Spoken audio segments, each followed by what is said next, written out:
مولاي صل وسلم دائما أبدا على حبيبك خير الخلق كلهم مولاي صل وسلم دائما أبدا على حبيبك خير الخلق كلهم مولاي صل وسلم دائما أبدا على حبيبك خير الخلق كلهم مولاي صل وسلم دائما أبدا على حبيبك خير الخلق كلهم بسم الله الرحمن الرحيم الحمد لله رب العالمين والصلاة والسلام على أشرف المرسلين سيد الأولين والآخرين سيدنا وحبيبنا وشفيعنا ونبينا ومولانا محمد وعلى آله وصحبه أجمعين ورضي الله تبارك وتعالى عن قطب العارفين وإمام الصديقين مولانا أبي العباس أحمد بن محمد التجاني وخلفائه المهتدين وأهل طريقته الفائزين الرابحين أما بعد ginnaaw bi ñu sante yàlla julli ci yenentam bi alayhi salaatu wassalaam ñi ngi woon ba tey ci sharhul hamziya bu al imam abu abdullah muhammad al busayri radiyallahu anhu ci suñ jotaay bi weesu ñi ngi woon ci ba tey ci wàll gi nga xamante ne moom moo aju woon ci gane àdduna gi yenente bi sallallahu alayhi wa alihi wa sallam waaye mu nekkoon wàllu goo xam ne mi ngi tàmbale woon ci ndokkeel bi nga xamante ne moom la ñuy ndokkeel sang bu màgg boobele di sayyidatuna Amina bintu Wahb radiyallahu tabaraka wa taala anha di wayjuru yenente bi alayhi salaatu wassalaam ak it leen ci yeneeni xeetu kéemaan yoo xamante ne am nañ ci gane àdduna ak yenente bi sallallahu alayhi wa sallam imam al-Busayri radiyallahu tabaraka wa taala anhu ne fan hani'an bihi li aminatal fadl lulladhi shurrifat bihi hawwa'u foofu lañ tàmbale woon fa hani'an waay nañ ndokkale bihi ci moom yenente bi sallallahu alayhi wasallam li aminata ñeel amina sayyidatuna amina radiyallahu anha moom luñ koy ndokkel mooy al fadlu ngëneel alladhi bi nga xam ne shurrifat moom lañu teralee bihi ci moom Hawwa o sayyidatuna Hawwa alayha salaam ak mboolem jigéen ñi nga xamante ne ñoom ñoo meññ sayyidna Muhammad sallallahu alayhi wa alihi wa sallam ñooñu seen gëneel kon ñooñu moom la ñuy wax maanaam kon dañ leen a war a ndokkale te ñooñu kenn ku nekk ci ñoom ñi ab sang la kenn ku nekk ci ñoom ñi sa cellate dafa nekk loo xamante ne sikk nekku ci sa jamono te kenn mënu la puukarewu ci sa kaw ci sa jamono comme ni nga xam ne noonu lañ ko gise woon waaye comme que sayyidatuna Amina radiyallahu anha moom moo ko meññ ci lu amul benn dig-digle loolu moom moo tax mu daal di wax ngëneel gi nga xamante ne moom la amee moom radiyallahu anha ci kaw mboolem jigéeni adduna bi moo tax mu ne man li Hawa man ana kan moo fi nekkal li Hawa ñeel Hawa kan liñ Hawa moo ñeel Hawa maanaam di leeral ngëneelug sayyidatuna Hawa alayha salaam ba mën a tax ne annaha nekkat moom ba mën a wax ba wax ngëneel gu toll ne nekkat moom xamalat dafa ëmboon ahmada yenent yàlla muhammad sallallahu alayhi wasallam ñu sayyidna ahmad sallallahu alayhi wasallam aw wala boog annaha naka moom kat nufasaa'u aji gis-gisin la bi yi ci jur gëm ko jur loolu kan moo mën a wax ne sayyidatna Hawa alayha salaam am na ngëneel gu toll noonu déedéet boobu ngëneel moom sama borom subhaanahu wa taala kenn rek la ko jagleel muy sayyidatuna Aminata radiyallahu tabaraka wa ta'ala anha mu ne yawma bis bi nga xamante ne naalat Amina moom sayyidatu Amina radiyallahu anha bi wad'ihi ci jur gi mu ko jur moom mi nga xam ne mooy ibnatu Wahb di doomi Wahb radiyallahu anha loolu day mu am min faxaarin ci puukare am na ko ci ci anam goo xam ne lam tanal bu am ko mukk an-nisaa mboolem jigéen ñi buñ boolee jigéen ñëpp amul kenn maanaam bu ñu leen boolee maanaam pas ñu jël leen par kenn kenn naan kii moo ëpp gënal déedéet suñu leen boole ñoom ñëpp moom gënal gi mu am moom kenn moo ëpp doole mboolem gënal yi moo tax mu ne wa atat dikk na qawmaha aw nitam bi afdalima ci li gën ci li nga xam ne mimma mooy la nga xam ne xamalat ëmb na qablu ci lu jiitu maryamu sayyidatuna maryamu al azra bay jànq bu sell ba radiyallahu anha alayhi salaam li nga xam ne moom lañu fàtte wax mooy bu ñu seetloo ci bi muy wax ci wàll gi dafa def lu ñu tuddee iltifaat xam ngeen ni bu njëkk ba da nga doon gis rek mu naan yow yenente bi sallallahu alayhi wasallam nangam yow yenente bi lii yow lii maam di wax yow waaye mu ñëw rek ci bi muy wax ci ganek àdduna gi rek nga gis mu daal di def iltifaat maanaam léegi nag di wax à la troisième personne maanaam loolu xeetu doxalin la woo xamante ne day tax nit ki di gën a bàyyi xel li nga xamante ne moom la ñuy wax la maanaam ne léegi nag ki muy wax daf koy waxee waxinu koo xamante ne vraiment dafa kawe waxatul ku muy jàkkaar lool dëgg la ne jàkkaarloo googu ak kiiraay bu wuññeeku la waaye junj gi muy junj ki fi nekkul maanaam day wane ak màggaayam boo xamante ne dëgg-dëgg tolloowul ak kenn tolloowul ak dara te it du koo xamante ne ku ñu mën a daj la kon loolu kon mu ne shammatatu maanaam wa atat kon mu ne shammatatu ndokkeel na ko al amlaaku malaaka yi ndokkeel nañ sayyidatna Amina radiyallahu anha waaye naka noonu ndokkeel nañ yenente bi sallallahu alayhi wasallam maanaam huubi ci yenente bi lay dellu sallallahu alayhi wasallam te loolu ñi nga xamante ne ñoom ñooy même yenente yi alayhi wasallam am na ci ay yenente yu fa teewoon maanaam ci bés booba is jamono ji nga xam ne wadaatu moom la doon gane àdduna moom la ko doon jur moom sayyidatuna Amina waaye wasafatna saafara nañu ndax ñun comme que fekkewuñ jotaay bi fekkewuñ jamono ji fekkewuñ bés bi waaye nag am na ku ñu fa teewaloon kooku moom moo saafara suñu naqaru xol ci ñàkkoon a xam lan moo fa waroon na xew waaye ak kéemtaan ya fa am ak yu mel noonu yëpp kii ko saafara mooy bi qawliha ci waxam de mooy ash-Shafa sayyidatuna Shafa radiyallahu anha comme niñ ko gisee muy sayyidatuna Shafa bint Amr ibn Awf radiyallahu anha di yaay ci ki nga xam ne moom mooy sang bu mag boobu di sayyidna Abdurrahman ibn Awf radiyallahu ta'ala anhu bokk ci al-mubashshiruna bil janna mu ne rafi'an mbirum nekk aji yëkkati moom yenente bi sallallahu alayhi wasallam ra'suhu boppam gisoon nañ ko wa fi zalika te nekk na ci boobu ak raf yëkkati ko ila kulli suudadin ci gépp cangus imaaw ak junju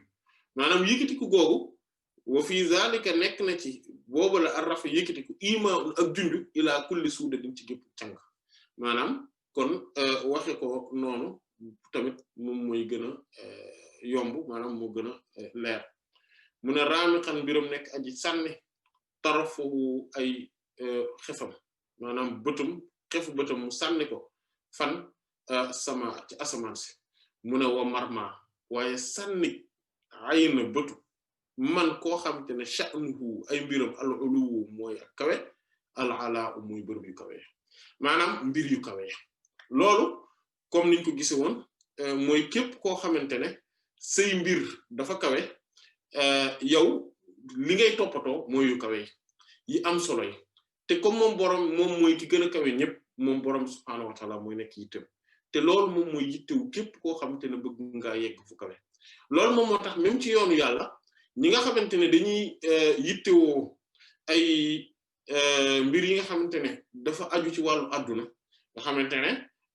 léeg-léeg sax dañ naan la ci yoonu yàlla la naan loo xamante ne dëgg-dëgg ay zikar la léeg-léeg masalan wala boog ay aaya alquran wala ay saar wala boog xeet yu mel noonu nga xamante ne liñ ciy toppatoo yëpp moom mooy lan mooy tax ma am alal lan mooy tax ma am nguur lan moo tax nit ñi dëgmal ma lan moo tax maanaam comme ñooñu nga xamante ne noonu ngay gis man kataba yu bari yi léeg-léeg bon lasraar yaa ngi xam nañ bu baax li may wax nga xamante ne ku def lii nit ñi dañ lay dëgmal ku bëgg am cër ci kanamu buur nit ñi nii ngay def ku bëgg alal ji am alal lii ngay def ku bëgg nangam lii ngay def maanaam loolu day wane bu fekkente ne yow yooyu moom moo lay préoccupé moo lay yitteelu nga xam ne léeg-léeg sax ñenn ñi da leen di jaral dégg nga ñu ci maanaam ñuy joxe kër par exemple wala ay oto wala boog di joxe xaalis bu bari bari pour mën a am secret boo xamante ne nee nañ maanaam loolu lay leen di jariñ maanaam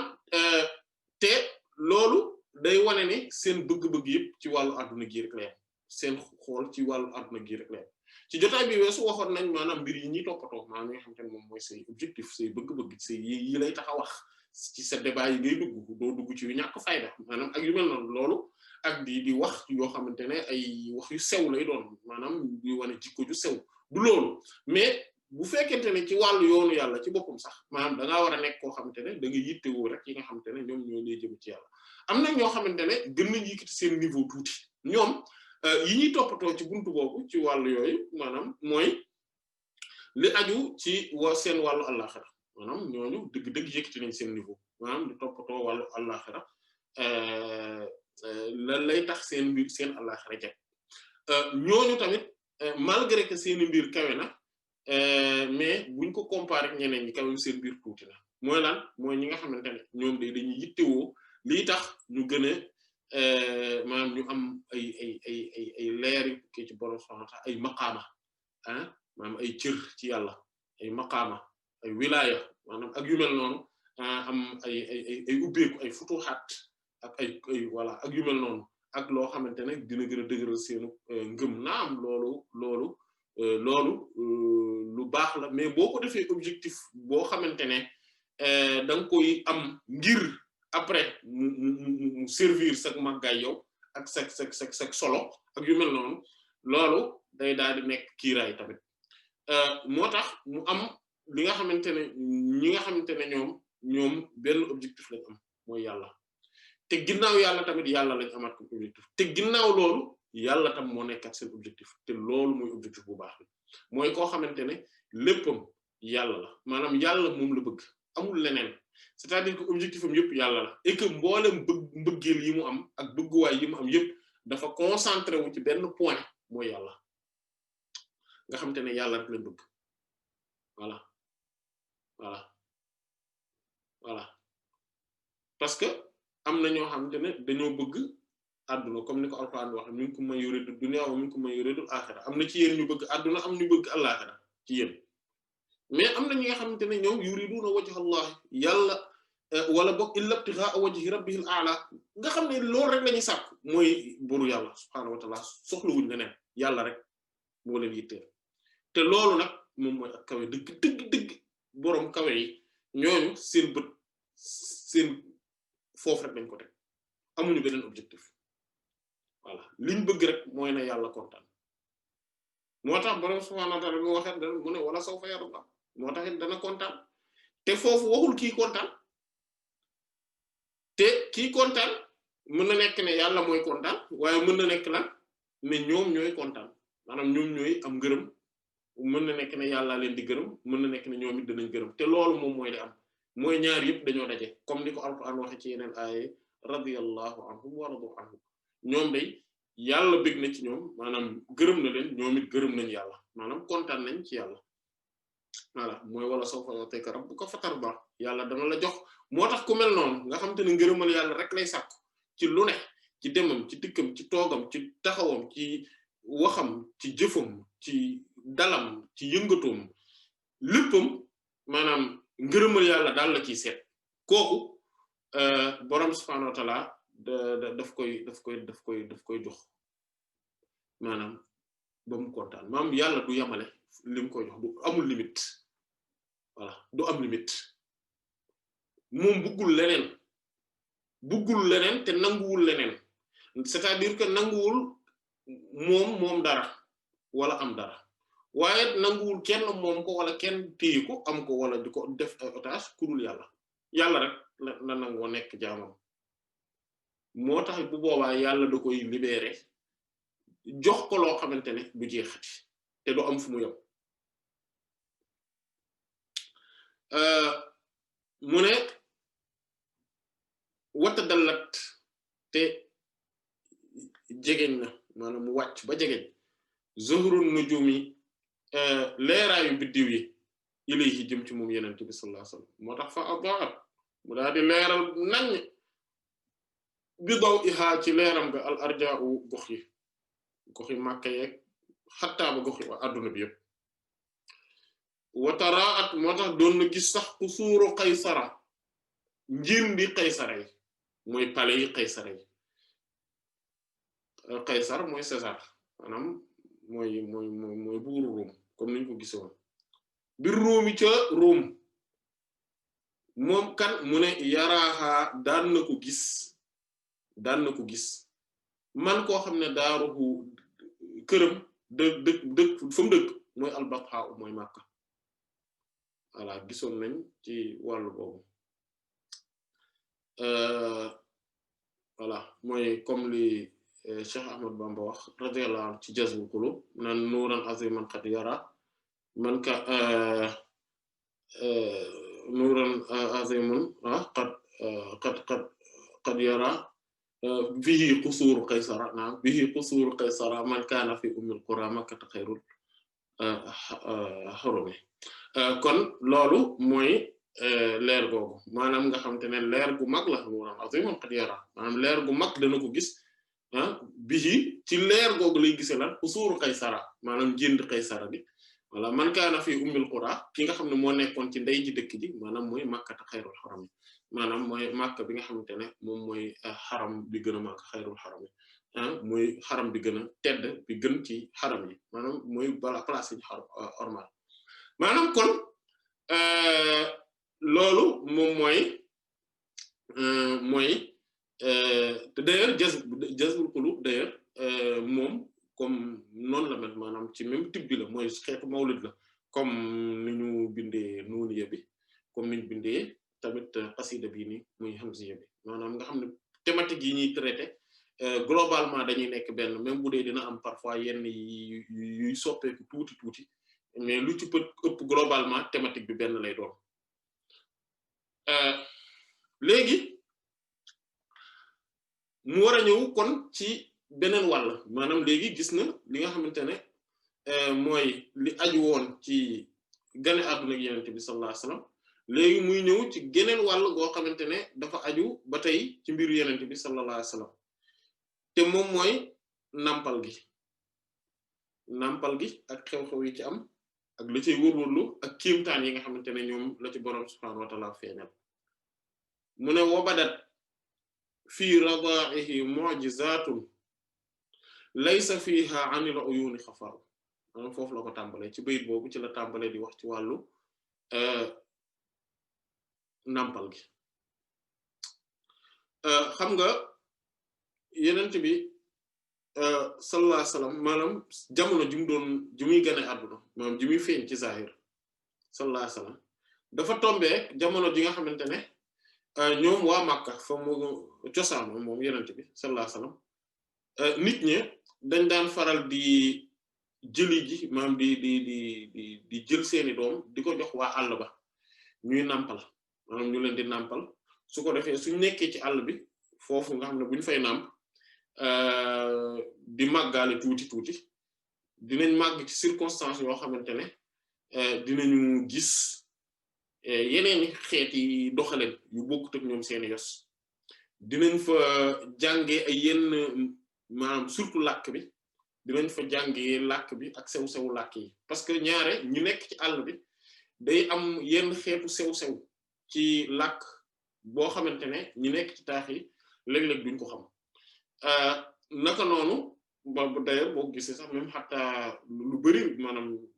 ci ñi dëkk ca kaw ga dañuy am yenn langage yoo xamante ne moo tax par exemple ku mel Seydina Abdullah ibn Abbas radiyallahu anhu maa ne am na baat yoo xamante ne man xawma ko woon ci alquran mais bu mu waa kaw gi bu ma leen di déggee ñoom ci laa daan xam ñu wax ne comme par exemple bi naan wa faakihatan wa abba man xamoon naa faakiha mais xaw moom luy abba maanaam faakiha mooy poytéef yi mooy fruits yi comme pomme orange mandarine banana yooyu mooy faakiha mooy poytéef yi fruits yi mais xaw moom luy abba mais kaw ga ñoo ko xamal par exemple moom mooy loo xamante ne day sax mais du am maanaam duñ ko lekk maanaam nit du ko lekk comme par exemple yi nga xamante ne day ak yeneen comme par exemple faatiri samaawaati wal ardi xamu ko woon mais bi mu déggee benn kaw mu jël benn mbaxana tengaade ñu mu laaj ko mu ne ko mbaxana mi ku ko defal mu ne ana fatartuhu ci la xamee lan mooy faatiri samaawaati wal ardi maanaam xam nga comme yooyu noonu maanaam day dëgëral li ñuy wax nii maanaam ne kaw ga xattaa ba ñun wolof yi dinañ ko xam suñu biir maanaam ne ñi nga xam ne ñoo nekk ca kaw ga léeg-léeg seen langage maanaam dañuy am sew ci làkk yi loo xamante ne ñaari ñi nekk ci taax yi mën nañ koo bañ a xam naka noonu tamit foofu am na ay mbir yu bari yoo xamante ne amul ci taax gi par exemple comme yenn coow yu bari bruit bi ainsi de suite nga xamante ne tey par exemple bu dee ci taax yi la ñoom ñoo am langage bu mel ne par exemple ba ndelaw nga bu baax wala yu mel noonu maanaam parce que bruit bi dafa bari ci taax yi maanaam ci teeru bi alors que bu dee ci kaw ga foofu bruit bi du bari yenn bari bon après léegi nag affaire yi commencé naa soppeeku ba nga xam ne léeg-léeg sax mën ngaa dem ci kaw gi fanaan fa ñu naan la ba ndelaw bu baax maanaam parce que bruit bi peut-être que wala mu nekk abus de langage bu ñuy faral di def mais liñ ci bëgg a wax rek mooy ne pollution lumineuse pollution sonore ak yu mel noonu ak même ci wàllu ngelaw lu neex geeg yooyu noonu léegi ci àll bi lay gën a amee maanaam ci dëkk àll yi ci la gën a amee que dëkk taax yi te loolu noonu mën na am jeexital ci yaramu nit ki maanaam ci jëmmi nit ki nga xamante ne environnement bi muy nekk day seen maanaam ci cosaan naka noonu tamit dina am yenn mbir yoo xamante ne ay doxalin yoo xamante ne dinañ ko fa gis dinañ ko fa xamee naka noonu espace bi ñuy mën a nekk pour fo ak yooyu yëpp dañ koy mën a am ak yeneen yoo xamante ne ay avantage la yoo xam ne dafa amoon ci àll bi naka noonu kon ñoom dañ daan jël ko nit ki gone yi ñu leen di yóbbu ci environnement yu mel noonu su ko defee ñu xame fa yeneeni mbir yoo xam ne bokkut ak yi nekk ci taax yi maanaam nekkul rek comme seen kër baay rek la ñuy xam comme voilà nga xamante ne comme ni ko gars yi di tooñee ñooñu naan fils à papa lañ wala genre yooyu nga xamante ne dañ leen di xaw a yàq ak yu mel noonu pour éviter parfois yu bari yu mel noonu ñoom dañ ko daan def léegi nag question yi nii souvent ay question aada la maanaam c'est-à-dire que urfu la maanaam mooy loo xamante ne selon jamono ji nit ñi ne ak selon place localité yi ñu nekk maanaam bërëb yi ñu ne day am ay mbir yoo xamante ne day dox am mbir yoo xamante ne du dox am mbir yoo xamante ne bërëb bi wala jamono ji moo koy laaj am mbir yoo xamante ne du ko laaj donc yooyu loolu tam mat na bàyyi xel maanaam c'est pas parce que par exemple dans sama maam lii la daan def que ni man fokk danaa def loolu et que loolu mooy suñu aaday maam nangam sans bàyyi xel lan la jamono ji laaj ak lan la bërëb yi nga xamante ne moom laa nekk laaj maanaam yooyu yëpp tamit maanaam lu mat a bàyyi xel la ak tam lan mooy avantage sama doom ak lan moo koy désavantage mais ci gàttal daal ñoom seen jamono nii la daan demee bi nga xamante ne noonu la daan demee nii moo tax ñun ñi nekk ci waa àll bi dañ daan ñëw nga xamante ne ku daan am doom léeg-léeg daf ko daan indi maanaam yóbbu ko jox ko koo xamante ne moom moo koy nàmpal léegi nag muy wax nag di tàmbali ci wax jooju mu ne wabadat feeñ na baleer naññ fii radaa'ihi ci nàmpalam moom yenente bi sallallahu alayhi wasallam mu'jizatun ay kiimtaan mu'jiza maanaam mooy benn bu dee mbooloo mu'jizat la ñuy wax mooy kon pluriel la ci mu'jiza ñoom su boroom xam-xam yi rahmatullah alayhim dañuy faral di utiliser dañuy faral di jëfandikoo baatu mu'jiza ci loo xam ne ab yenent moo ko def voilà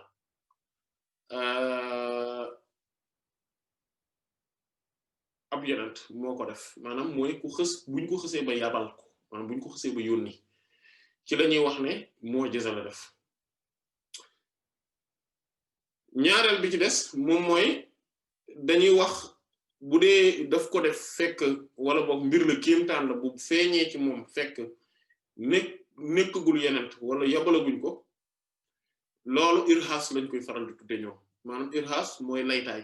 loo xam te ne xeetuk laytaay la fondement lu ñu ba teg pour wane ne kii kat lii mu def nii kéemtaan la goo xamante ne ci ëllëg sa maanaam lii kii daf koo def nii wala kéemtaan gi feeñ ne ci moom muy dëggal ne bis bu taxawee ne man ab yenent la ñu daan ne ah lii kat bettuñ ci moom parce que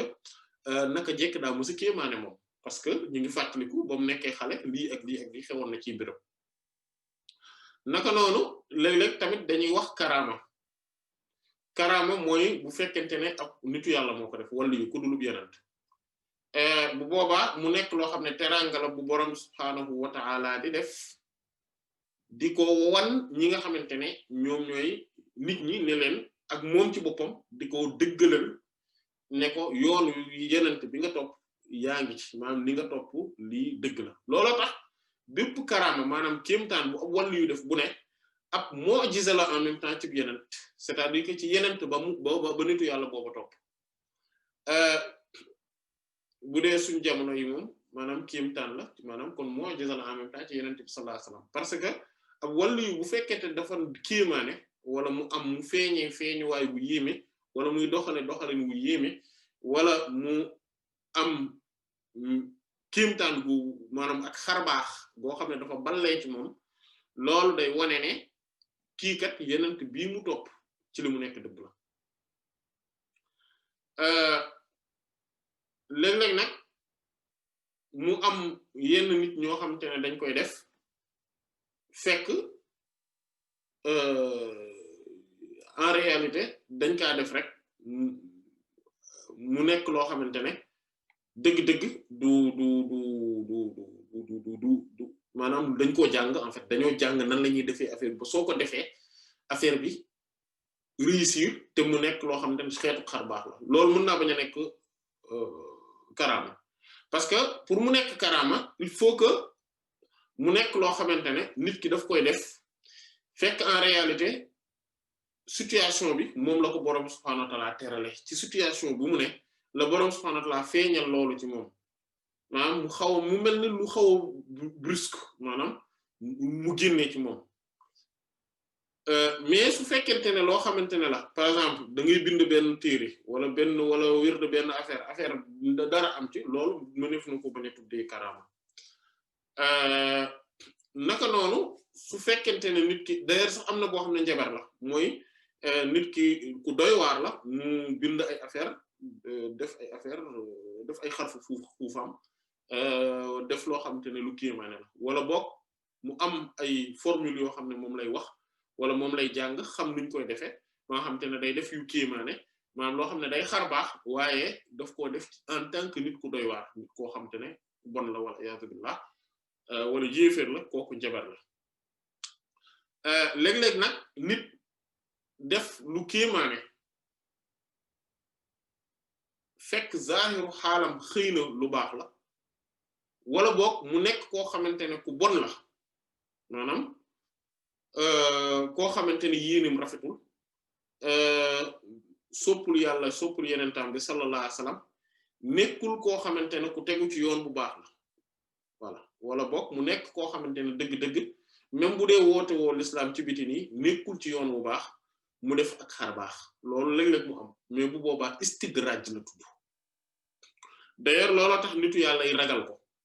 xeetu kéemaan yooyu bokk na ci li tax ñu ragal ko mooy ne mën na nekk istidraj mooy ak xeetu jay mooy di la jàllale étape par étape ngay jaar ci étape yi di def ay maanaam di mel say mbir di dox voilà mbir mi di dox wala boog nga def ak xeetu kéemtaan sax fekk yoo ak jay la boroom subhaanahu wa ta'aala daf laa jay ngir téye woo xamante ne dootoo rëccate maanaam loolu mooy comme fi alquran nan sanastadrijuhum min haythu la ya'lamuuna wa umli lahum inna kaydi matin gis nga loolu ci aaya boobu loolu la ci wax mooy ne danañu leen jayee maanaam mooy étape par étape di leen jaarale étape par étape ci anam goo xamante ne duñ ko xam moo tax nitu yàlla yi ragal ko moo tax ñoom dañu ne min haythu la ya'lamuuna bi moo leen tiital mooy ne ci anam goo xamante ne duñ ko xam yàlla jay leen ba pare ne ma di leen yokkal bàyyi leen mbir mi mel ni luy dox mu ne inna kaydi naka sama pexe matiinun lu dëgër la loo xam te ne bu mooy ku ma ci jàpp moom doo rëcc loolu tamit kon mu nekk loo xamante ne benn xeet la bu mën a buy am mais li nga xam ne mooy yooyu bu fekkente ne ci nit ku sell la jóge ci borom ci ab yenent la jóge ci nitu yàlla dëgg la jóge mënef na ko tuddee aaya moo tax nga gis saxaab ki yenent yaay sa comme qaala rabbi ij'al lii aaya yooyu yow buur yàlla defal ma aaya naka noonu gisoon nañ baat bi sànq ci astaghfirullah ci jotaay bi weesu bi wala boog jotaay ba ko jiitu bi imaam al-Busayri wax radiyallahu anhu naan bu dul woon ne ab aaya la kon tabax yi duñu xat maanaam kusuru Qays kii bi mooy iwaanu Kisra yi nga gis ne foofu ab aaya la waxoon bañ ne woon baatu aaya bi dinañ ci dellu si waat kon muy ne te afalam yakun lahum aayatun an ya'lamahu ulama'u bani Israil xanaa nekkul ci ñoom ab aaya maanaam muy kiimtaan mandarga buy wone ne yow yenent nga ne boroom xam-xamu banu Israil yi xamoon nañ ko xamoon nañ alquran ne dina wàcc xamoon nañ yent yàlla Muhammad sallallahu alayhi wasallam dina ñëw ne yenent bi sallallahu alayhi wasallam ñoom xam nañ ko kon mooy ab aaya comme li nga xamante ne moom la boroom subhanahu wa ta'ala wa laqad aatayna Musa 9 ayatin ila firawna mooy jox na yent yàlla Musa sasam juróom-ñeenti aaya nga gis ne alquran suy jëfandikoo baat boobu moom danaan aaya ak inna aayata mulkihi bi muy wax ci Taalut alayhi salaam maanaam danaan mandargay nguuram maanaam mu nekk koo xamante ne boroom subhanahu wa ta'ala dakaa fal mu nekk nitu yàlla bu mag mais mu wane ne ab aaya la am maanaam kon loolu moom moo tax istilaax bi alquran di jëfandikoo maanaam terminologie bi alquran di jëfandikoo xataa ba ci xadis yi aaya la ñuy jëfandikoo baatu aaya la ñuy jëfandikoo imam al-Busayri radiyallahu anhu xam na loolu mais dafa jëfandikoo terminologie bi nga xam ne moom la borom yi gën a xam fii nag dañuy wax ne place bi li ci ëpp li am mooy maanaam ci li muy wax ci li aju ci place bi borom xam-xam ci seen terminologie irhas lañ koy tuddee mooy irhasaat yi maanaam mooy ay laytaay ñoom noonu lañ koy tuddee mooy ne yabalaguñ woon yenent bi sallallahu alayhi wasallam li mu doon def ci kéemtaan ñu tuddee ko irhas mais moom daf ko tuddee mu'jiza te loolu mënef na koo layal ci lii mënef na koo layal ci ne bu njëkk bi mooy ne ci salaf salih radiyallahu anhu mooy mag ñu njëkk ñu baax ne magi l'islam yi parce que ñoo en fait bu ñuy wax mag ñi ci l'islam mooy ñetti génération yooyu ñooñu la ñuy wax mag ñi ci des xalaf lañu tudd mooy ñu mujj ni magi l'islam yi day muy saxaaba yi radiyallahu anhum ak tabi'i rahmatullah ala al-jami' wa radiya anhum ñoom amoon nañ lu ñu tuddee maanaam ñoom amoon nañ ci ñoom ñoo xamante ne kéemtaan yooyu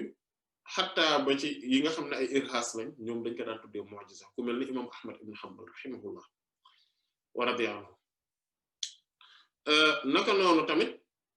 bu ñu xoolee tamit ci côté wu ne yenent yàlla Muhammad sallallahu alayhi wasallam quand même nekkoon na yenent comme ni mu ko waxee woon hadith sayyidina Irbaad ibn Saariyya radiyallahu anhu bi nga xam ne gis nañ ko ci jotaay bi weesu bi mu naan wa inni inda allahi la xaatamun nabiyina wa aadamu munjadalun fi tinatihi wa sa'unabbi'ukum bi ta'wilihi wala bi ta'wili dhalika da'watu abi ibrahim wa bisharatu isa bi alayhi salaam ainsi de suite hadith boobu ne man maay ki nga xamante ne man cay fa yàlla man maay ki tëj yenent yi alayhi salaam fekk sax moom aadama mi ngi ci mooñetu banitam ba maanaam ba tey defaraguñ ko maanaam mooy diggante ndox ak ban ci la nekkoon kon loolu day wane ni le fait que mu nekk yenent nabiyu comme biñ ko laajee mata xalat lak nubuwa mu ne wa aadamu baynal ma'i wa tayni kañ nga nekkoon yenent mu ne booba maam aadama mi ngi diggante ndox ak ban loolu yëpp day dëgëral ne maanaam si yenente bi sallallahu alayhi wa alihi wa sallam kon booba nekkoon na ab yenent li mu nekk gutoon ci zahir mooy le fait que mu nekk rasul mais nubuwwa gi moom mi ngi woon ak moom kon ba tey te comme ab yenent moom mooy def mu'jiza mënef na koo layalee noonu muy jëfandikoo baatu mu'jiza te moo tax expression bi imam al-Busayri wax radiyallahu anhu buñ wax ne dafa juum ne irhas la bëgg a wax et que mu jëfandikoo baatu mu'jiza mais que lii irhas la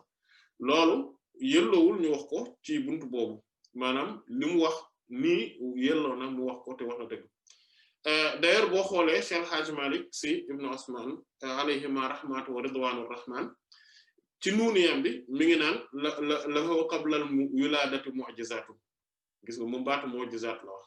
voilà lahu qabla al wiladati mu'jizatun taraha ummuhu duna zununi foofu nga gis ne baatu mu'jizat sax la wax ne laataa sax muy gën a adduna dégg nga mu jëfandikoo waat même baat bi te comme mu'jiza souvent moom la nit ñi gën a xam ci istilaax boroom xam-xam yi ci kéemtaan yi buy jugee ci yenent bu ne loolu jëfandikoo mu'jiza du lore maanaam du garaawul loolu moom moo tax ku ne par exemple alquran ak sunna maanaam suñuy jëfandikoo ci istilaax aaya la ñuy wax et que kon ni ñuy jëfandikoo baat boobu loolu tamit mi ngi mel ne rek tey azat xam nga bu ñuy wax azat boroom subhaanahu wa ta'ala en tant que nekk-nekk xaqiqatan bu ñu xoolee alquran duñ ci gis baatu zat liñ ciy gis moom mooy nafs a'lamu ma fi ta'lamu ma naga ta'lamu ma fi nafsi wala a'lamu ma fi nafsika voilà ak wa yuhadhdhirukumullahu nafsa maanaam yooyu yëpp da ngay gis ne kon day jëfandikoo baatu nafs et pourtant nit boroom xam-xam yi ñoom bu ñuy utiliser ci seen istilah zaat la ñuy jëfandikoo muy nekk-nekk gi kon yooyu moo tax il faut faire maanaam istilah amul comme ni ko xam ne boroom xam-xam yi di waxe la mushahata fil istilah maanaam istilah ak xëccoo du ci am kenn ku ci nekk terminologie maanaam dañ laa war a nangul sa terminologie mais buñ ne lii dafa juum ni mu waxee ni waru woon tuddee lii wala yu mel noonu voilà kon Yonent bi sallallahu alayhi wasallam am na ay kéemtaan yu feeñee ci moom maanaam ay mu'jiza moo nekk ay kéemtaan yoo xam ne feeñee na ci moom boo xam ne lay sa nekkul fiihaa ci mbooleem kéemtaan yooyu anil uyuni loo xam ne wëllif bët yi xafaaw lu aju nëbbu la maanaam amul lu ci nëbbutu bët yi lépp leer naññ mooy lan muy ndax kat moom booba ndax moom Yonent bi sallallahu alayhi wasallam lan moo xew mooy abathu daf koo bañ li yut mi ngir ak njirimam ga maanaam ngir ak njirimam ga mooy lu fekkee Yonent bi sallallahu alayhi wasallam nekk njirim moo tax mu bañoon ko murdi'atun aji nàmpale yu jigéen ñi mooy ña daan nàmpalaate ku ñëw jóge ci àll ba ñëw indaale sa ñëw wut ci gone goo xam ne dañ la koy dénk bu ko defee nga di ko nàmpal saa yu ñëwee rek dégg nga ñoom ñu bañ am na ñoo xam dañ ko daan ña daan nàmpale ku ñëw rek ñu ne ko waaw njëriñ bii de fi ne mu non non njëriñ ban déedéet xaaral ñu jëli ji ci ñi nga xam ne seen baay yaa ngi fii seen am nañ alal ainsi de suite maanaam ñu daal di jëli ji ñooñu bàyyi ko fi moom Yonent bi sallallahu alayhi wasallam waaye luñ daal mu ne xul na ndax dañ daan wax naan maa déet fil yatimi ci njirim am naa wëllif ñu xanaa ak njariñ bu ñuy woomal maanaam mooy ñun mooy kon maa fil yatimi amul ci njirim xanaa ak njariñ bu ñuy woomal am naa wëllif maanaam moom du ñu mën a jariñ lu bari parce que moom de toute façon ñoom boo comme que njirim la ñaaree duñu am lu ñu fayee quoi maanaam te ñun bon voilà du ñu fecc ci yàlla naa dee quoi parce que mag du fecc ci yàlla naa dee maanaam ñun daal wax dëgg yàlla duñ jóge ci àll bi ñëw ba fii di yóbbu ay njëriñ ñoo xamante ne déjà sax peut-être que duñ la fay voilà te buñ demee ba fay la tamit bon doo ci amaale ay buuña doo ci amee mais vraiment voilà ba pare njëriñ gi daal bariwul daal vraiment njëriñ gi bariwul quoi voilà maanaam njëriñ gi bariwul ay boobu dañu xamul ki ñu seqal mbir mi de sallallahu alayhi wa sallam wallahi xamuñu ko boobu sallallahu alayhi wa sallam léegi ñoom it noonu la seen mbir demee waaye fa atathu mu dikkee ko min aali Saadin ci waa kër Saad muy Saad mooy texe gis nga tur ni mu amee solo Yonent bi sallallahu alayhi wasallam li ko wër yépp tur yi dañoo yéem gis nga Shafa'u Aminatu Halimatu ba pare nekk bintu Saad voilà kon muy kon ci waa kër Saad muy Yonent bi sallallahu alayhi wasallam kon waa kër texe ga maanaam gis nga kon muy sayyidatuna Halima mooy ku lewet ku baax te lewet loolu mooy Halima di nga gis kon ni mu mel voilà nga xam ne day dénneerlu maanaam day dummóoyu lu ñaaw voilà muy kuy dummóoyu lu ñaaw di jëm rek ci lu rafet ndax lewet gi mu lewet ak sedd gi mu sedd bi mbir loolu mooy Halima kon moom mooy as-Saadiya ndax moo tax ñu naan ko Halimatu Saadiya mooy Halima bi nga xam ne waa Banu Saad lañ mooy ci kojug Saad mooy Saadiya radiyallahu anha moom moo ko dikkee kon fataatun kon mu dikkee ko fataatun ak jigéen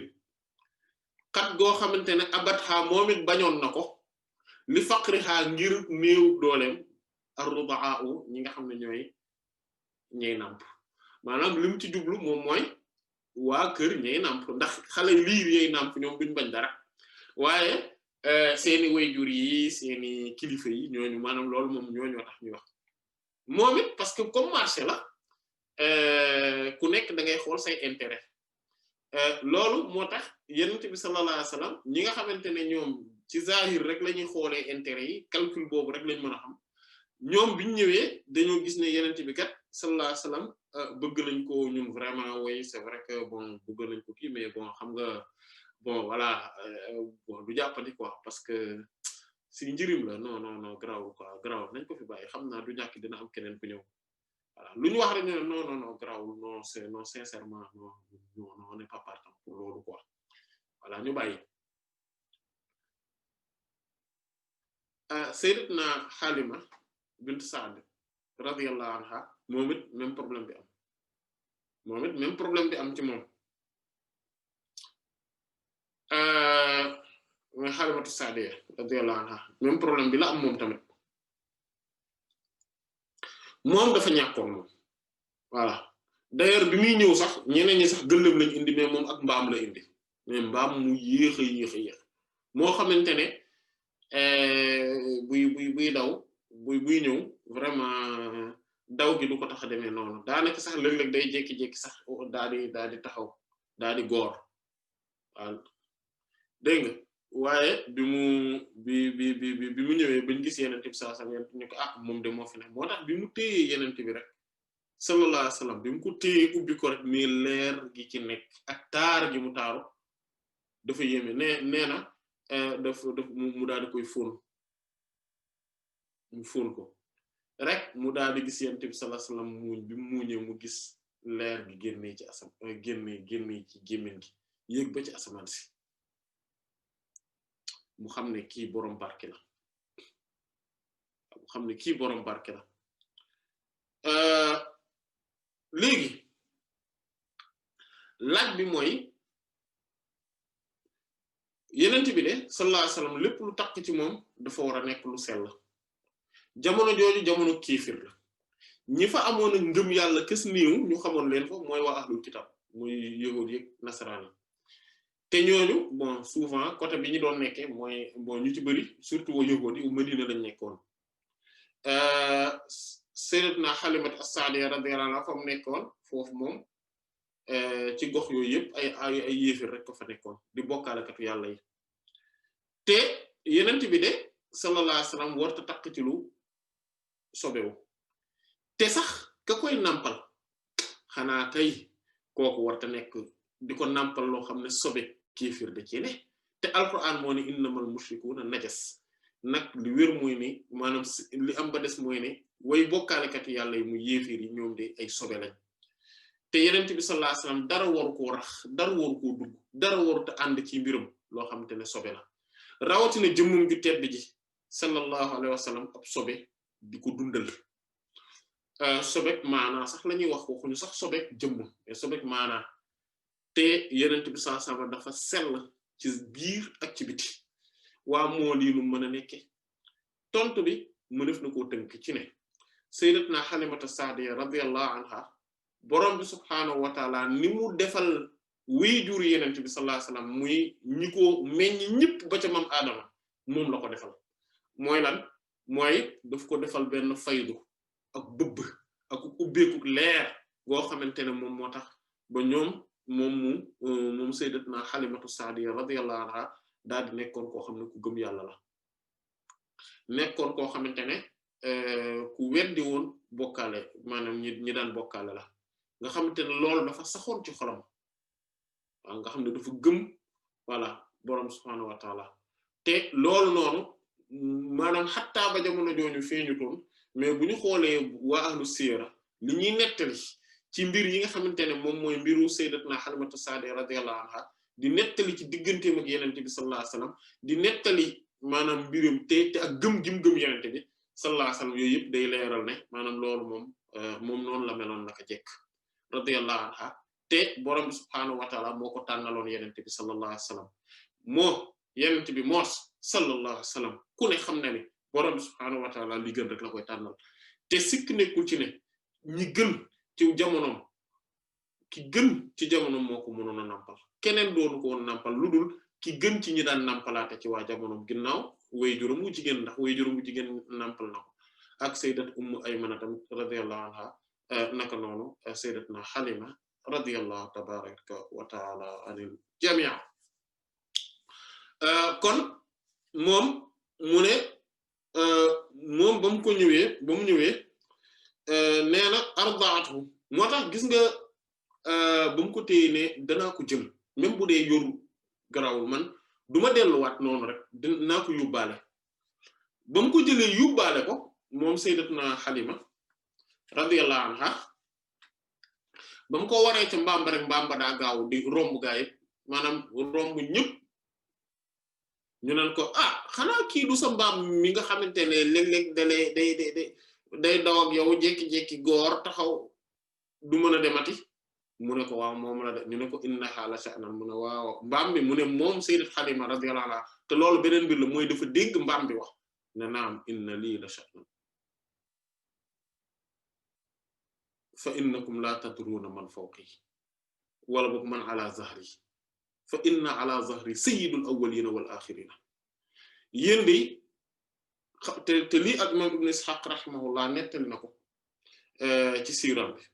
mu ne yéen de xamoo leen mu ne waaw ñu ne ko yii moom dafa am na mbir mu xew ci mbiram de mbir mu rëy sax mu ne waaw sha'nan inna li sha'nan aziman man kay kay sama mbir kay mbir mu rëy ma am yéen da ngeen a xamul ki nekk sama kaw mooy sangu ñu njëkk ñi ak ñu mujj ñi sallallahu alayhi wa sallam sangu ñu njëkk ñi ak ñu mujj ñi moo nekk sama kaw kon loolu day dëgëral ne yenent bi sallallahu alayhi wa sallam mooy sangu ñu njëkk ñi ak ñu mujj ñi salawatu rabbi wa salaamu alayhi te loolu ku xellu sax bu ci sikki sàkk voilà kon moom bi mu ñëwee mu ne bi mu ko yóbbee mu ne ardaatu moo tax moom sayyidatna Halima radiyallahu anha nampal na ko moom yenente bi sallallahu alayhi wasallam nampal na yenente bi sallallahu alayhi wasallam libaanaha ca meewam ma maanaam kon moom moo tax libaana maanaam mooy meewu nit lañ koy wax voilà maanaam moom nampal na libaanaha meewam ma moom sayyidatna Halima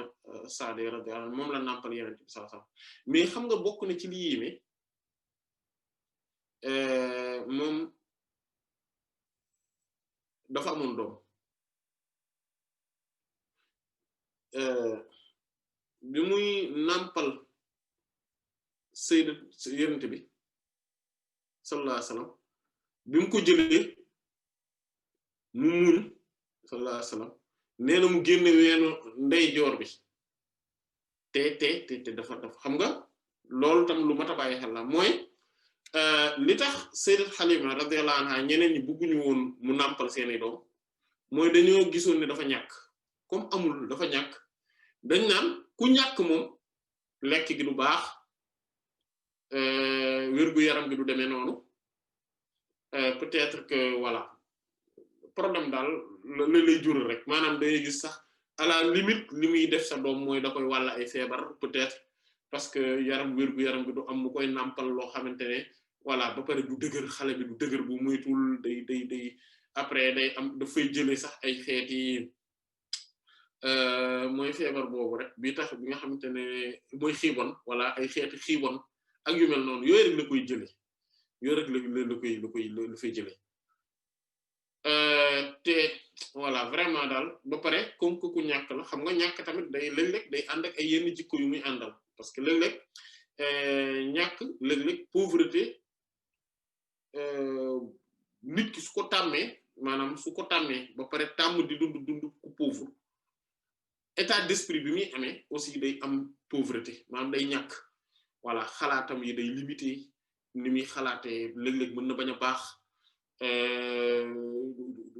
du am yenn jom yi yenn ngor yi yenn yi maanaam yu bari moo tax wolof nga gis ne ñàkk ci alal ak ñàkk ci jikko moom la boole benn baat mooy baadoo la te maanaam bari na daal ay mbir yu ciy wërwërloo donc yooyu nag lañ doon ragal ñoom mu dal ci te jubluwuñ ci ne nag képp ku ñàkk rek da ngay am xeetu jikko yu ñaaw wala yu mel noonu déedéet mais dañuy faral di ànd maanaam yenn ñàkk yi ak jikko yu ñaaw yi dañuy faral di ànd maanaam di diggee loo dul def di wax loo dul def di joxe rendez-vous te du dëgg di voilà di njuuj njaaj di fexe nooy maanaam ak yooyu jikko yu sew yooyu yëpp voilà day maanaam mën nay faral di am ci koo xamante ne dafa ñàkk wala boog ngir mu am ko day yomb ba pare xalaatin wi am na yu bari yu dul tal ci xalaat voilà yenn jom yi nga xamante ne yu bari mën na koo ñàkk ngir loolu maanaam ngir ne maanaam di sibooru waate par exemple voilà ñaare ay jikko la yoo xamante ne dañ koy faral di fekk ci ñi ñàkk voilà lu bari voilà mais nag koo xamante ne tamit dafa am goo xamante ne jaaduwul te am gi da ko bett te jaaduwul kookit mën nay faral di am di am jikko yooyu tamit voilà donc ñàkk gi du ci alal kese mais ñoom dañuy faral di ànd maanaam pauvreté day faral di ànd ak jikko yu doyadi te day faral di ànd ak tamit mentalité bu limité maanaam voilà léegi moo tax yonent bi sallallahu alayhi wasallam daan muslu ci ñàkk ak ci kéefër voilà di daan muslu tamit ci ñàkk ci bàkkaar yi ak ci dana maanaam minal xam nga ni a'udhu bika minal kufri wal faqr maanaam maa ngi lay muslu ci kéefër ak ci ñàkk c'est parce que maanaam am na rapport maanaam pas kéefër nekk yéefër mais am jikko yi nga xamante ne moom mooy jikko yoo xam ne ci kéefër lañ koy xaar ak tamit bi mu naan allahumma a'udhu minal ma'sami wal mahrami maanaam yàlla buur yàlla te saa yu daan julli daka daan ñaan ci taaya bi bu jeexalee daka daan ñaan yàlla maa ngi ñaan nga musal ma ci bàkkaar ma'sam mooy bàkkaar xol yi ni wal mahram ak maanaam am ay bor yu ma noot maanaam ngir ne ñàkk ñaare day ànd ak loolu day ànd ak nit ki endetté wu maanaam nekk koo xamante ne bor yi dañ koy ëpp doole ñu laaj ko lu tax mu ne parce que nit ki ñàkk day faral di maanaam nekk koo xamante ne bor yi dañ koy ëpp doole day faral di wax te li muy wax du dëgg muy diggante fekk day war te yooyu noonu yëpp ak tamit ak yeneen yoo xamante ne dañ ciy ànd te yooyu boo ko tàmmee yeneen jikko yu ñaaw yëpp dañuy ñëw ànd ci bokk ci loolu bi nga xamante ne kon moom lañu gis ci moom maanaam ne dafa ñàkk loolu lañ doon ragal ci moom maanaam yooyu lañ doon ragal ñu ne ñu bañ koo jox ak seeni doom alors que xamuñu ne du ku ñàkk ku ne da nga am jikko jooju da nga mel noonu déedéet léeg-léeg ñàkk gi nattu rek la boo xam ne jaar-jaar la waaye du ne dafa am jeexital bu ñaaw ci nit ki déedéet léeg-léeg mu am ñu ñàkk waaye am ngor voilà maanaam loolu léeg-léeg day am te sax am na voilà ñoo xam xamante ne dañuy des ak yàlla waaw dañuy des ak yàlla kenn du leen tax a soppi jikko kenn du leen tax ñuy sibooruwaate kenn du leen tax ñu wàcc seen dignité déedéet maanaam loolu nag moom la doon ñoom moom liñ doon ragal faf xamuñu ni kañ ko doon ragal ci moom kooku moom moo gën a kawe loolu nag boroom subhaanahu wa ta'aala day defee noonu maanaam mooy suy préparer dara di waajal dara léeg-léeg nit ñi duñu gis fan la mbir mi jaar dañuy jékki-jékki rek bu réussite bi amee rek ñu doog ko gis mais ñooñu bu ñu xamoon ne sayyidat Halimatu Sa'diya radiyallahu anha noonu la mel kon duñu sax duñu dañ koy xëccoo ji waaye ñeneen bu ñu xamoon ne Yonent bi sallallahu alayhi wasallam moom lañ amal affaire kon dañ koy xëccoo waaye loolu xamuñu ko ñoom ñëpp kenn xamu ko ci woon waaye boroom subhaanahu wa ta'aala moo namoon dajale ñaari jëmm yu tedd yooyu sallallahu alayhi wasallam wa radiyallahu anha maanaam boroom subhaanahu wa ta'aala moo ko namoon a dajale moo tax mu jaare ko foofu kon mu ne ñoom kon moo ko nampal weenam mais Yonent bi sallallahu alayhi wasallam bu ko daan moom ba mu ko téye ween wi rek fekk ween wi tax ko woon a am sax soow mu bari ndax tamit ndax ñàkk gi maanaam lekk gi tax koo demee noonu maanaam tax ko woon a sax lekk bu baax ndeysaan radiyallahu anha waaye ba mu ko tiimee rek ci la ween wi mu gis ne ween wi dafa ci saa si daa am meew mu jox ko ween ndeyjoor bi mu nàmp mu bëgg ko jox weenu càmmoñ bi Yonent bi sallallahu alayhi wasallam bañ xam ngeen lu tax parce que borom bi subhaanahu wa ta'ala da ko yenkewal ne am na mbokk ne sayyidat Halima am na doom ju mu war a nàmpal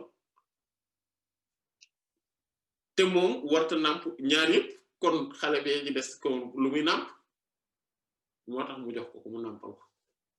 dégg nga mu jox ko weenu ndeyjoor bi mu nàmp ko waaye bu mu ko bëggee jox càmmoñ bi daa bañ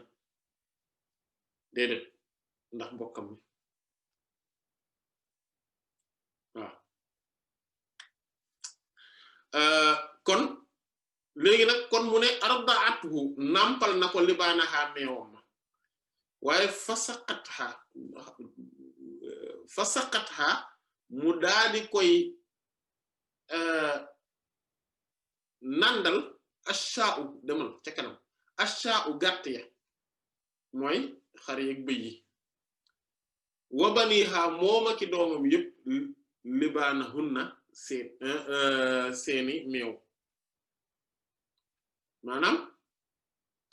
seeni meew ñoom jur ga ca dëkk ca kër ga parce que en fait kër ga ñoom dañ fa bàyyi woon ay gétt ab gétt mais gétt ga comme que dafa bekkoor dafa amuñu dara ci seen dëkk ba amuñu woon dara mu gëj a taw ngooñ amul ñax amul nangam maanaam ñoom ñëpp nag amuñu woon soow maanaam jur ga amuñu woon soow waaye keroog ba ñu nàmpale ba ñu indee Yonent bi sallallahu alayhi wasallam ca kër ga ñoom ba ñu ñibbisee dañoo fekk jur ga yëpp am meew mu baree bare le fait que nag moom mu nàmpal Yonent bi sallallahu alayhi wasallam boroom subhaanahu wa ta'aala fayee ko déjà maanaam mu nekk xeetu lancement rek maanaam mu fayee ko wan ko maanaam mu nàmpal ki nga xam ne moom mooy maanaam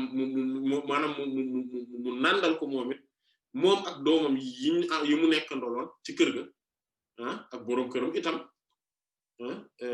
meewu maanaam jur gi maanaam gàtt gi ci kër gi ñoom ñëpp ñu am meew mu bare ñu ci naan maanaam moom lay wax ni loolu tamit muy beneen muy xiit kiimtaan boo xam ne Yonent bi sallallahu alayhi wasallam lépp loo dugal ci mbiram maanaam lépp loo xamante ne da nga ni man lii dama koy def ngir jëmmi Yonent bi sallallahu alayhi wasallam loolu bu dee dëggu la ba pare dëppoo nag moom ni mu ko bëggee parce que loolu tamit beneen affaire la maanaam tuddee Yonent bi sallallahu alayhi wasallam mbir moo xam ne comme ñun suñu yenn événement yi suñu yenn gàmmu yi ñuy wax ak yu mel noonu ne Yonent bi lañ ko tuddee sallallahu alayhi wasallam te ne serait-ce que visiblement nii rek maanaam ni jotaay bi nekkee noonu dong Yonent bi bugg ko sallallahu alayhi wasallam loolu moom yàpp ko la mais tuddee ko loo xamante ne dëgg-dëgg laa wax maanaam ak di ko liggéeyal ci loo xamante ne loolu moom gërëm na ko loolu laa budda nit ki am ci ak ngañaay loolu faw nit ki am ci ndam faw nit ki am ci ak yëkkatiku faw nit ki am ci ak càng faw nit ki am ci ay xéewal ak ay teranga loo xamante ne day ëpp xelu mbindeef yi moo tax mu ne asbaxat xëy nañ ñoom jur ga su walan nekk way làpp maanaam seen karaw yi taxaw parce que tellement que amatuñu woon dara maanaam ñu làpp nga xam te ne wow koŋ amuñu soow amuñu woon meew ay jaafan nekkoon way yooy maanaam nekk ñu yooy waaye loolu mooy ba muy xëy di dem non ba muy xëy di dem Makka di noonu la bàyyee xar yi waaye bi mu ñibbisee ngir jëm mi indi gi mu indaale yenente bi sallallahu alayhi wasallam ak nampal gi mu nampal yenente bi sallallahu alayhi wasallam waa am sat dafa bontu maanaam ñooñu jur ga maa bi xaar te amatul woon ci ñoom sha'ilun aji làpp wala aji faa du caageen aji yooy amatu ca ñoom ñëpp ñu ngi duuf di génne meew ngay ratt muy génn rek loolu yëpp ngir barke yenente yàlla Muhammad sallallahu alayhi wa alihi wa sallam moo tax axsaba mu mujj nag naat al ayshu dundu ga seen dundu ga neex indaha fa moom soxna Xaalima baada gan radiyallahu anha baada ginnaaw maxlin ak bekkoor maanaam bekkoor gu rëy moo fa amoon mu ne loolu kañ la am mu ne is ba nga xamante ne gadaa xëyoon na gizaun maanaam da ngay dem ba ca kanam gizaun ak dundu lin nabi yi ci ñeel yenente bi sallallahu alayhi wasallam min ha mi ngi doon tukkee ci moom soxna Xaalima radiyallahu anha ba nga xamante ne la doon dundal yenente bi sallallahu alayhi wasallam ci moom la daan génnee maanaam mooy moo ko daan nàmpal ba loola amee la dund ga fa moom neex moom ak njabootam ak ña nekk ci ko war a dëkk ba ñëpp mujj bénéficier wu moo tax mu ne yaalaxa ay waay yéemu naa ci la mu amee ca la ko yéemu naa ca la ko ñeel yaa yéemu naa ci laxaa la ko ñeel min na tam ci xéewal ndax laqat dëgg-dëgg doo fa fu la ndéefal na ko al ajru pay gi maanaam yool gi nga xam ne moom la amee maanaam payu njariñal adduna gi mu gis min alayha ci moom ci kawam min gin si xaa ci lu askanoon teg la mu def maanaam nga gis ne liñ naan mu ne wal jazaa'u ak payuk àllaxiram maanaam pay gi ko boroom subhaanahu wa ta'ala defal da ko koo fayee ñaari xeet daf ko koo fayal fii ci àdduna def ko jullit def njabootam ay jullit ki nga xam ne moom mooy sœur de Léon bi moom Yonent bi sallallahu alayhi wasallam muy sayyidatna Shayma radiyallahu anha mu def ko jullit mu def ñi nga xamante ne moom mooy dund gi maanaam li mu ko fayee rek déjà ci noonu rek ñoom noonu la mu ko fayee mooy xéewal gi nga xamante ne mooy dund gi gu neex gi te lenn rek la def mooy nàmpal yenent bi sallallahu alayhi wasallam lii lépp juddoo ci kii xéewal maanaam ci ngay xamee ne yenent bi sallallahu alayhi wasallam lépp loo def ci moom te nga def ko nga ne damay taxaw mais imaginer bu dee kii ka nàmpal moo tax sayyidat Halima radiyallahu anha ngëneel gi mu am comme li Cheikh Ahmed Tidiane wax radiyallahu anhu mu ne même saxaaba yi amuñu ko radiyallahu maanaam ñeneen ñi ci saxaaba yi parce que moom li mu am mooy du dee dafa ànd ak moom mais mi ngi mel ni tey kii parce que moom ba mu nekkee xale moo ko nàmpal maanaam ka la nàmpal ba nga taxaw nga dëgër nga ñëw maanaam koo gannaaw ga après nga maanaam kooku ak après ña ngay àndal ba nga nekkee mag ñu lay jàppale maanaam ba tey bokkuñu doole bokkuñu gëneel moo tax sayyidat Halima tamit radiyallahu anha nekk ku ñu tànn ci biir jigéen ñi boroom gëneel gu rëy rëy la boroom xéewul gu yaatu la boroom subhaanahu wa ta'ala defal ko texe ci kaw texe may ko ngëneel goo xamante ne jomb na jigéen ñi radiyallahu anha mu fayee ko kon mu ne yéemu na ci xéewal gu rëy gi nga xam ne moom la ko borom bi defal moo tax imam Busayri radiyallahu anhu di yéemu ci xéewal gu mag gi parce que lii ko borom subhanahu wa ta'ala defal mooy mu nàmpal yenente bi sallallahu alayhi wasallam déjà mu nekk xéewal waaye borom subhanahu wa ta'ala daal di koy fulandil tamit pay gi voilà daal di koy fulandil pay gi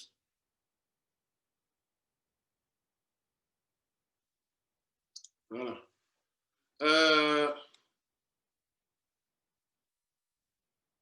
léegi mu ne kon ba pare fayuk àdduna mu bari la ci waaye fayuk àllaxira mu gën a rëyati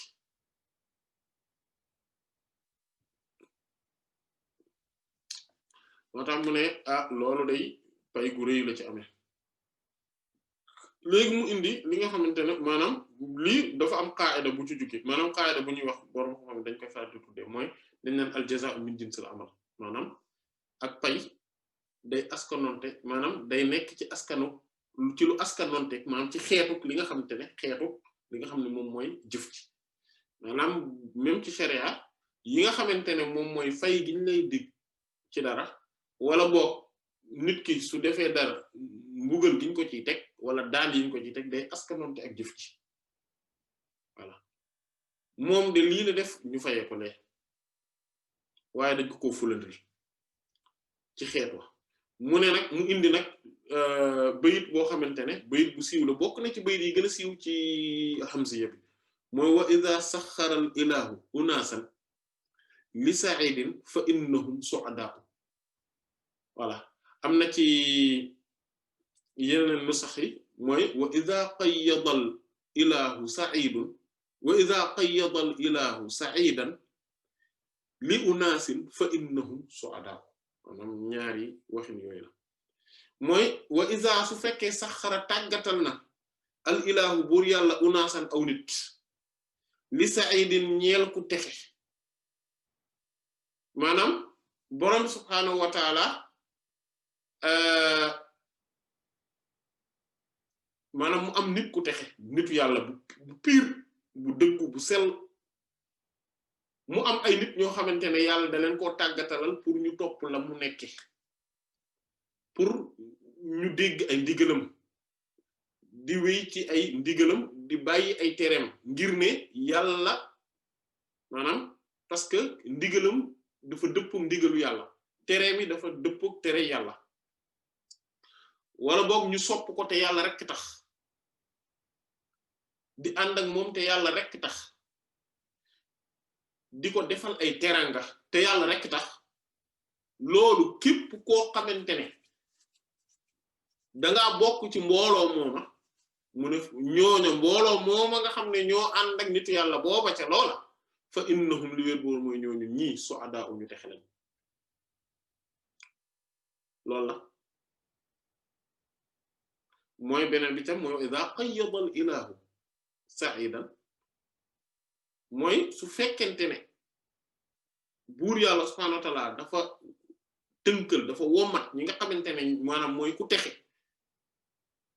waaye li unaasin ñeel ay nit maanaam nit ñi yàlla dimbali leen ba ñu mën a xam ne kii ku sell la ku texe la nitu yàlla piire ngi ku baax a ngi nañ ànd ak moom ci lu baax nañu ko sopp ci dëgg te nañuy jëf teraanga di jëme ci moom mu ne fa innahum su'adaa lu sikk nekkul ci ne ñooñu ñu texe lañ moo tax parce que bu ñu texe wutoon yàlla du leen defal loolu maanaam lii moom la ñu tuddee al kalaamul jaami' ci ilmu badi' mooy nit ki di wayam ba ci digg bi maanaam mu dugal benn wax joo xamante ne wax ji même maanaam am na rapport ga ak li mu doon wax waaye wax du général la c'est-à-dire que mënoon na ko waxee feneen wala ñu ber ko moom kese mu nekk benn genre parole de sagesse bu général te mooy loolu moo tax lii day dëgëral ànd ak nitu yàlla yi ni mu baaxe ak ni mu amee solo d'ailleurs am na sax lu gën a garaaw loolu mooy ne même xaj ba mu àndeek ay nitu yàlla mooy asxaabul kahfi boroom subhaanahu wa ta'aala da leen a tuddaale ci alquran da ko tuddaale ci alquran terale ko le fait que moom mu nangoo ànd ak nitu yàlla yi boroom subhaanahu wa ta'aala su leen di lim mu limaale leen mu limaale xaj ba waa lan ngay xalaat kon ci nit koo xamante ne moom dafa gëm ab nitu yàlla bëgg ko sopp ko te yàlla rekk tax mais te loolu lu ci am solo la te yàlla rekk tax voilà sopp ko ndax nii la tudd sopp ko ndax nii la sant sopp ko ndax der bi nii la mel sopp ko ngir ne doomi diw la ak sëtu diw la sopp ko ngir ne askan sàngam la bokk wala bokk làkk sàngam lay làkk sopp ko ngir déedéet daf ko sopp parce que yàlla moo tax parce que dafa tegu ci tànk yenente bi sallallahu alayhi wasallam lii moo tax mu sopp ko mu ànd ak moom ci loolu ci kaw loolu ba bëri bëgg ko ngir loolu moo tax Cheikh Tidiane radiyallahu anhu ne wala yu yàlla dañ koy topp ka ngir lii mooy ngir yàlla kese waaye soo ko toppee ngir bépp intérêt bu àdduna même bu àllaaxira sax kooku noonu ak alkande moo gën a jege ci moom que patu caraxam maanaam boo solee sa daldi carax patu carax yi ni mu la jege ni mu jegee sa tànk nee na ku ànd ak nitu yàlla pour intérêt àdduna wala intérêt àllaaxira alkande gi nga ciy jële moo gën a jege loola moo tax wala yu kenn du ko xam kenn du ko sopp kenn du ànd ak moom lu dul ngir yàlla kese ngir yàlla kese mu ne xabbatun mooy ab pepp la am batat boo xamante ne saxal na sanabila ay gub maanaam loolu mooy comme lii alquran wax maanaam fii li muy wax ni day junj li nga xamante ne moom la alquran wax masalul ladina yunfiquna amwaalahum fi sabilillahi kamathali habbatin ambatat sab'a sanabila fi kulli sunbulatin mi'atu habba wallahu yudaa'ifu liman yasha wallahu wasi'un alim misaalu ñi nga xamante ne dañuy dépenser dañuy yulli seen alal ci yoonu yàlla mu ne dañoo mel ni kamathali habbatin dañoo mel ni comme pepp tey boo xamante ne ambatat dafa saxal mi kamathali habbatin mathal ladina yunfiquna amwaalahum fi sabilillahi kamathali habbatin ambatat sab'a sanabila maanaam loo xamante ne dafa jur dafa saxal sab'a sanabila juróom-ñaari gub ba pare sumbul bu ne fi kulli sumbulatin sumbul bu ne mooy sumbula bu ne muy gub bu ne mi ata habba am téeméeri pepp yu ci ne mooy kon ñu mën a wax ne benn pepp nga saxal mu daal di lay jural juróom-ñaar téeméeri pepp dugub par exemple benn pepp dugub nga saxal mu jural la juróom-ñaari gubi dugub yoo xamante ne benn bu ci nekk am na téeméeri pepp loolu mooy booy jël sa alal di ko def ci lu baax waa ki jël jamonoom ki jël tempsam ki jël jëmbam ki jël xelam ki jël xalaatam ki jël doxam ki jël demam ak dikkam yépp def ko ci yoonu yàlla nag kooku moom luy payam mu ne wallahu yudaa'ifu liman yasha yàlla nag muy fulandi ku ko neex nga xam te ne dalay fayal di la fayal ba maanaam fayalaaleel la pour ñeneen mu ne waaye nag wala asu fekk ak ngoot mooy gub bi nga xam te ne amul dara mu ne fekk mu ne moom jamono ji moom nii la ko yàlla defal jamono ji nga xam ne mooy benn pepp mu indi juróom-ñaar téeméeri dugub juróom-ñaar téeméeri pepp dugub yu mu ci amee muy loolu wala sax boog lu ko ëpp fuuf parce que yàlla moom moo fulandil ku ko neex mu ne te fekk boobu wala asu ak ngoot mooy moom la day fa moom jamono jooja yastashrifu dana ko sax siintu ak xëñtu ak du'afa u aji néew doole yi mooy nit ñi dañoo nekkoon ci jamonoy ñàkk goo xamante ne ci jamonoy jafe-jafe yoo xamante ne mais boo yoree ngoot boobu sax maanaam téye ko sax gars yi dañ naan la saway teg ñu ko jox waay nangam maanaam dañuy bëgg nga jox leen ko maanaam loolu jamono maanaam loolu la tombé lool maanaam léegi imaginer koo xamante ne lu mel nii nga tombel nga daal di yow nga am lee maanaam nga tombel jamono joo xamante ne yow loo indee sax nit ñi xëccoo ko yow nga daal di ñëw am lee faf te ci loo xamante ne benn pepp ngay sax maanaam loolu moom mooy li xew ci diggante Sayyidat Halima radiyallahu anha ak yéen bi saa sam nam doxale moom waaye tamit ak ñi nga xam ne ñoom la bokkal jamono maanaam mooy vraiment li ñuy tuddee taaye la faat bi maanaam muy dafa gagné ba maanaam vraiment ñuy appoo moom mu daal di appoo daal ni man maa appoo sàmm bi rek ndekete sàmm boobu mu fële lépp maanaam moom loolu la def loolu nag xéewul la boo xam ne yàlla moo koy defal ko kon dañuy yem foofu insha Allah taala ba jotaay bii di ñëw wallahu taala a'lam wa sallallahu ala sayyidina muhammadin wa ala alihi wa sahbihi ajma'in subhana rabbika rabbil izzati amma yasifun wa salamun ala al mursalin walhamdulillahi rabbil alamin